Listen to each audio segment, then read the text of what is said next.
Hi guys, I just wanted to do a quick video regarding getting separated or divorced from your current spouse when there's a matrimonial home involved, and what things to look out for when trying to move forward and purchase another property, and what type of things that they're looking for.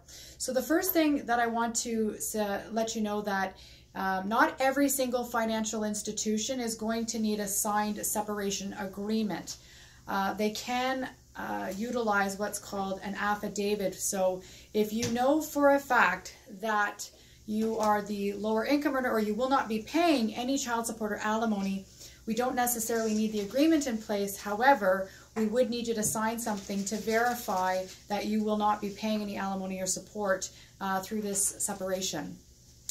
If you are the one that will be paying, so you know that you're going to be paying something to your spouse after you guys are ending the relationship, then we absolutely are going to require the separation agreement completely notarized and signed before you move on. If you are doing a separation agreement amicably and you want to do it just between yourselves and not hire any lawyers, well, we still need it notarized, and the bank is technically going to ask for independent legal advice for the other party just to make sure that they understand what their current rights are.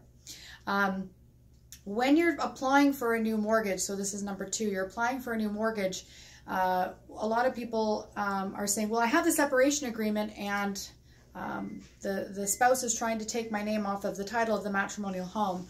Unfortunately, regardless of what any document says, we have to include 100% of the principal, interest, and taxes on your current mortgage application, regardless, even if you're not going to be responsible for making the payments. If your name's on that title, we have to use the debt, and we have to bring that debt forward to the new application when you're trying to requalify for a new property. So typically the bank wants to see your name come off title to be able to not use any of that debt to qualify for a new property.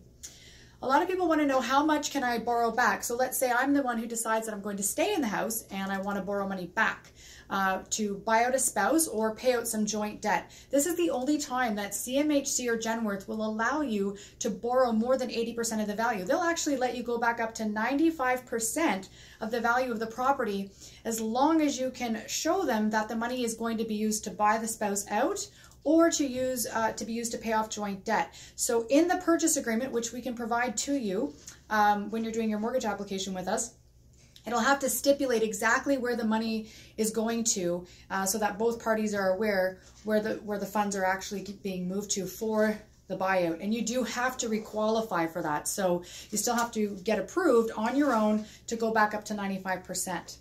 The other thing is, how is child support and alimony going to be considered if I'm applying for a new mortgage? So you're receiving it and you want to apply for a new mortgage. How will that be considered? Well, as long as the amount does not go over 35% of your total income, then we can use 100% of it. So if you're the person that's going to be paying, how is that calculated? So this is really interesting, because some financial institutions, let's say you're paying $1,000 in child support and alimony, some financial institutions will actually add it as a debt, so a monthly debt, just like a car payment.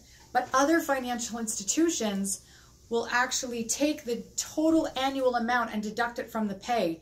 And this makes a huge difference in terms of being able to qualify for more money. If we use it as a liability, you're approved for here. If we use it as a deduction from your annual income, it goes up to here. So again, dealing with a broker who knows all the different institutions and how they qualify is a very important factor. So regardless of whether you're taking over your current house or purchasing another one, you still have to requalify for the whole amount. And if you have any other questions, give us a call. Thanks.